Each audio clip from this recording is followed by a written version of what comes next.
Good morning, everyone. It is a pleasure to be here this morning talking about trust. Not just trust in the media, but trust more broadly in the world and what's happening with it. Trust in all four of society's major institutions, business, NGOs, the media and government, is at an historic low. And it has never declined so fast over a short period of time. Why is trust collapsing? The first is what I call inequality of accountability. Why is it that the rich and the powerful and the elite seem to get to play to different rules to the mass and the majority? The second is what I call the inversion of influence. So trust used to flow upwards. It used to flow upwards to experts and academics and economists. Surveys are showing that people are more likely to trust a stranger on the bus than an expert.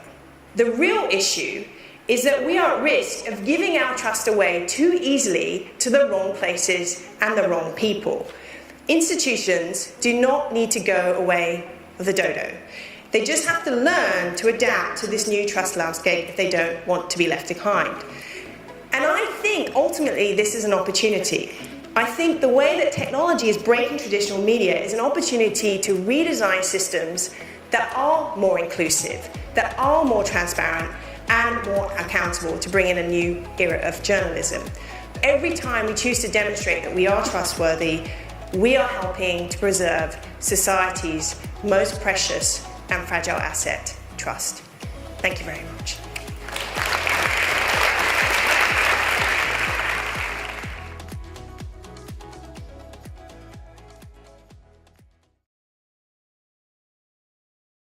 Good morning, everyone. It is a pleasure to be here this morning talking about trust. Not just trust in the media, but trust more broadly in the world and what's happening with it. Currently, today, we rely on technology to do something. Our trust is based on the fact that it is predictable, that it is reliable. But we're at this transition point where we're not just relying on technology to do something, but decide something for us in all different areas of our lives. And what this could mean is that us and our children start to give their trust away too easily to algorithms and bots. Now, the interesting thing, I think, is that we keep hearing this cry, that trust is in a state of crisis in the world, and that it's become a fearful meme of our times. And what I want to challenge today, what I want to discuss today, is that even if this notion has some truth to it, I think we're asking the wrong questions and jumping to the wrong conclusions when it comes to fixing trust. And this is a really important point that we often miss when we talk about trust, is that trust is highly contextual. But this is an issue that we see because it's this kind of imprecise question that we see a lot asked in trust surveys. So we see surveys saying, do you trust the media? Do you trust bankers? And again, we should say, to do what? Now, I do want to just look at some of the trust surveys. I'm sure you're very familiar with them, but whether it's Reuters or Ipsos or Pew or Edelman, they're all showing the same gloomy story. And that story is quite frightening. It's that, not that trust is low, it's that it's at a historic low, that trust in all four of society's major institutions, business, NGOs, the media and government, is at an historic low. And it has never declined so fast over a short period of time.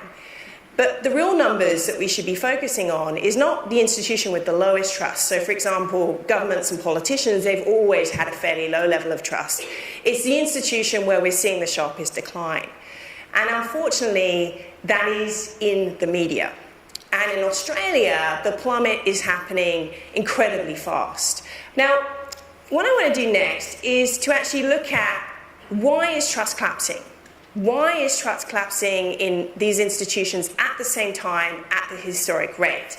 And I think this actually comes down to three somewhat overlapping reasons.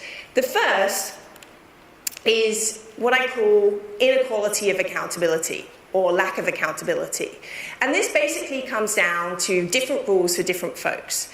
So why is it that the rich and the powerful and the elite seem to get to play to different rules to the mass and the majority? And we see this problem play out time and time again. So just to give you a couple of examples, we saw this with the Panama Papers that revealed widespread tax evasion. And perhaps one of the biggest blows for trust in this lack of accountability was the GFC. So why was it that so many CEOs of major financial institutions, the so-called captains of finance, how did they get away with so little punishment? So how does the media fit into this in terms of trust? How does the media fit into this problem of lack of accountability? Well, I think it happens on a couple of levels. First is the media doing its job? Is it holding these kinds of leaders to account? Is it exposing these double standards enough? The second is, are we as an industry holding ourselves to account in how well we're doing our job? But it's this third area of accountability that is emerging, and that is the accountability of platforms, social media platforms, that I think is really interesting. So what is the accountability of the platform in terms of, it could be what happens on Airbnb, what happens on Uber, what is the content posted on Facebook? So I want to talk about Facebook in terms of accountability for a few minutes. And I think it's worth just reminding ourselves of the numbers, because the numbers are staggering. When you consider that there's more than 2 billion active users, and the stat that always amazes me is of those 2 billion users, 60% are active users every single day. There's 1.3 million posts every single minute, and there's 4,000 photos uploaded every single second. This is staggering in terms of the scale of information and content that is being shared. Now, many of you have probably been following the story that I think The Guardian have been doing a great job covering, which is the Facebook files that were recently leaked. And for those of you who don't know, the Facebook files, they were basically the moderators' files. So they call them at Facebook internal operation analysts. These are the people that have to look at content and decide whether it should or should not stay on the platform. Now, according to these Facebook files, there's 4,500 moderators around the world. So you start to do the numbers. I'm not very good at maths, but I hope this is right. More than 2 billion users, 4,500 moderators. That's one moderator per 460,000 users. And if you start to look at the content, that means they have 10 seconds to make a decision. And these manuals, they're fascinating reading because the line is very, very blurry. So for instance, pictures of animal abuse are allowed, but videos aren't. So the problem is, and this is a real challenge for the media industry, because what happens on social media platforms affects the general public's influence in the trust of the mainstream media, is that we don't yet have the tools to deal with a world of self-reference. And platforms, in the midst of this, are trying to figure out their role. Are they just facilitators bringing people together that share content? Now, Facebook may insist that it's a neutral pathway, facilitating connections between people and not a media company. I strongly disagree with this statement. I think they are the media company in the world. And I think they have enormous influence in shaping someone's worldview. And for them to not accept this position is misconceived and extremely dangerous to the entire media industry. So this lack of accountability isn't just applied to traditional media institutions, it isn't just applied to leaders, it can also apply to digital platforms. What happens on these platforms?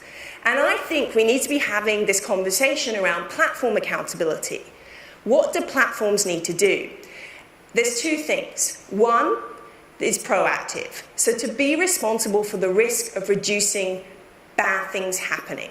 And second, within reason, to be there when things go wrong. The second reason. So one reason why institutional trust is collapsing is lack of accountability. That could be on the level of leaders, it could be on platforms itself. The second is what I call the inversion of influence. So trust used to flow upwards. It used to flow upwards to referees and regulators, to experts and academics and economists. And what we're seeing is an inversion of influence. That surveys are showing that people are more likely to trust a stranger on the bus than an expert. that they're more likely to trust their peers, their families, their friends, their classmates, their employees, than an expert to influence their opinion. So this goes back to where I started at the beginning, is that we keep talking about rebuilding trust, and I don't think it's the real issue or the right question.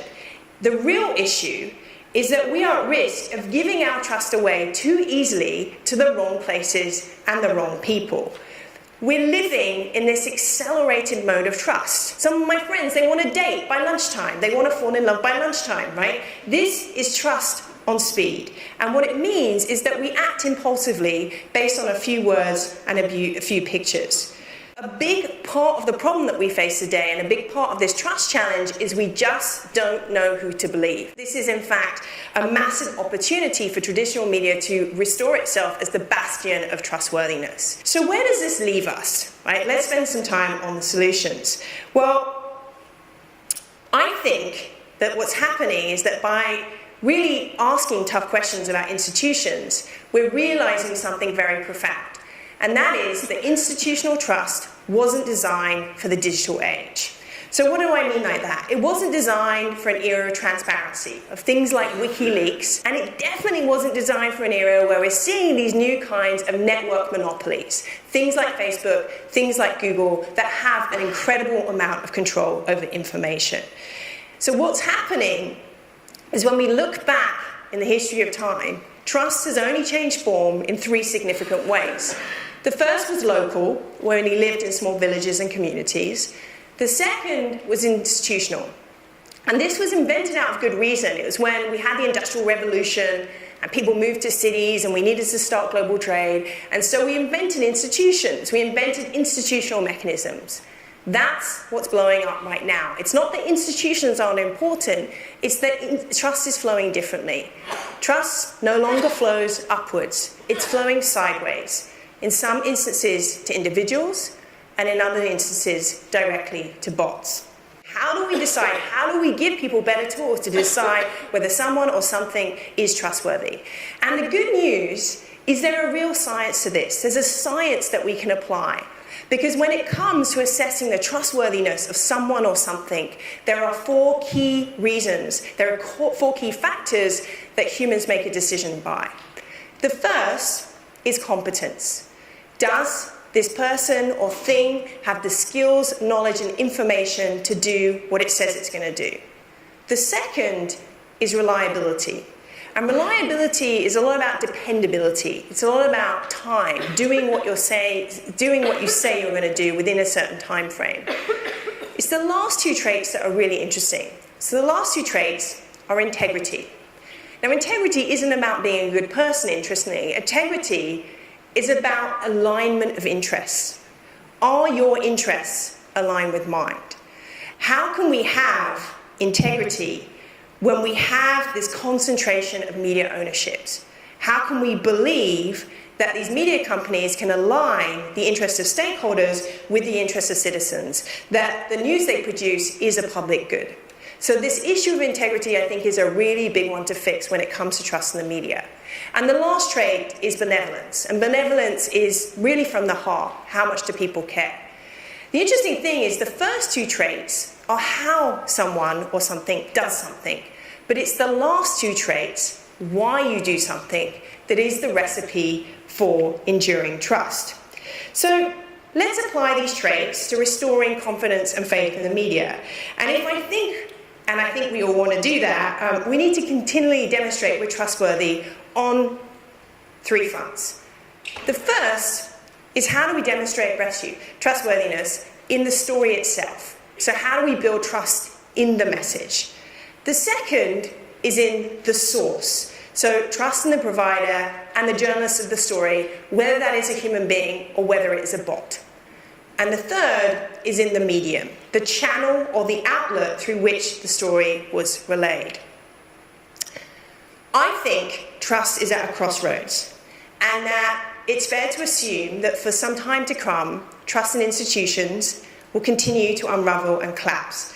And we obviously need to be questioning big traditional institutions, holding them accountable, because if we pull the rug out from underneath them, what are we left with?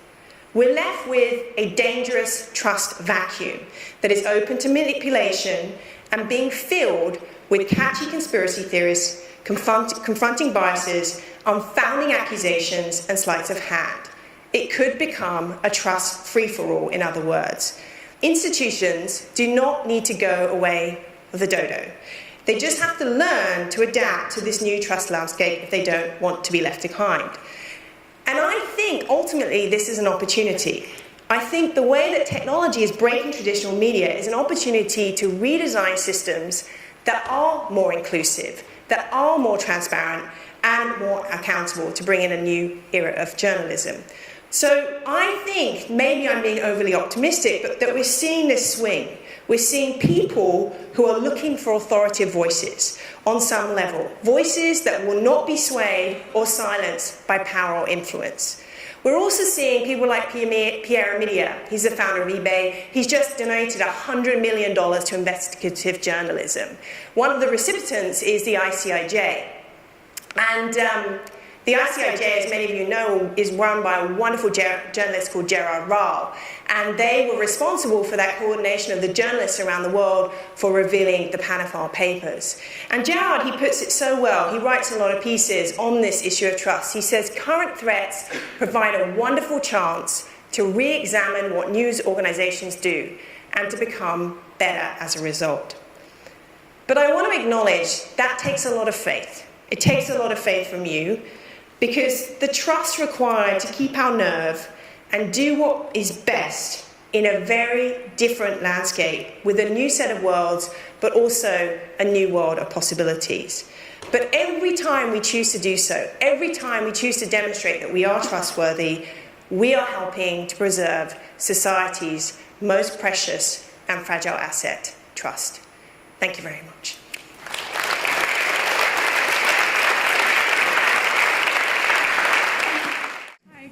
Great talk. My question is, if you've already started to lose that trust, what would you recommend we do to start to reinvigorate it, just as a first step sort of thing? Who is who?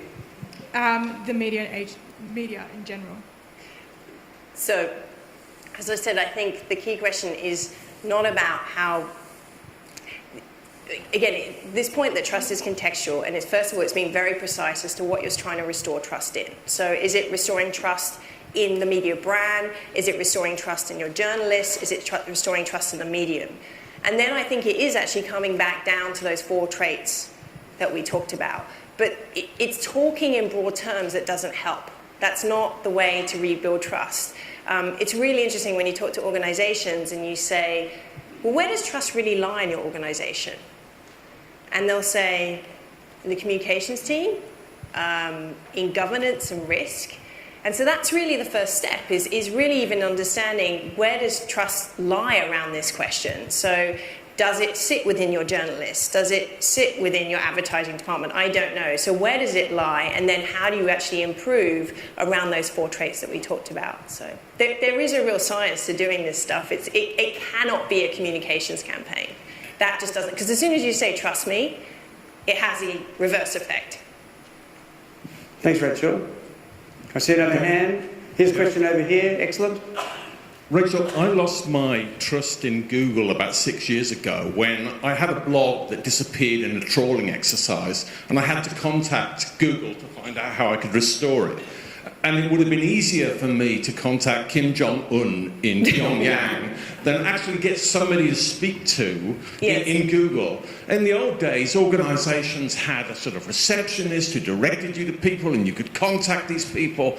And nowadays, and it's not just these social media, it's almost impossible to find any way of reaching any institution to raise a question. So do you think sometimes that in these cost-cutting exercises that organisations have been their own worst enemy by sort of making themselves opaque to the rest of the world? I thought you were going to ask me, how do you find a human being at Google or Telstra? If I knew the answer to that, I'd be really a wealthy lady. So I think it's a really smart question, because I think the interesting thing is that 2 things. One, efficiency is the enemy of trust. So, I talked about this trust and speed. It actually is a human process. It needs friction. It needs interaction. And so in many ways, to build trust, you need things to slow down. But you need human beings. You can't automate this. So in trying to make everything super efficient, in trying to outsource these things to algorithms and machines, it's had a massive impact. And so I think, to answer your question, a lot of what helps restore faith and confidence in organizations is humanness, is actually feeling like you're interacting with human beings and that they are demonstrating those traits of integrity and benevolence. Because it's very rare you feel that in your life, right? Like, you know, I always think when my toddlers are having a tantrum, it's like when I'm trying to deal with Telstra, right? Like, it's like so frustrating that no one understands me. And so you're absolutely right. Like, it's really simple, it sounds very simple, but it's how do you actually restore humanness back into an organization so that organization feels empathetic, that it cares, and that it genuinely has aligned interests with yours. Press zero is always my press zero. Next question. I see a hand up. I see someone over here. Hi, Michael Beach from the Sunday Times. Thanks, Rachel. Great presentation. My question, probably your thoughts. When we look at the erosion of trust in the media, I see a lot of it is actually, we're sort of getting the fallout from Facebook as well. Because rightly you've called them out as being the world's biggest publisher, but they're also the world's biggest publisher of fake news. And so when people talk about media and erosion of trust and fake news, for want of a better word, traditional media gets lumped into that. So we fall into that category because Facebook is actually the ones that are eroding trust faster for us. So I wonder where you see that, and also how you view it with media companies who are putting a lot of their distribution into Facebook, particularly for their digital platforms. So we're trusting them to be to distribute our stories and content, but at the same time they're eroding our trust. It's a brilliant question, because on the one hand you need to divorce them, right? You want nothing to do with them in terms of like, here's what we think the media is, and then here's Facebook and content and fake news over here. And then on the other hand, you're completely tied to them because they are the distribution channel for the content. I think it comes back to this question of accountability. I do think traditional media institutions need to be pushing harder for these accountability standards in terms of removing content from their platforms.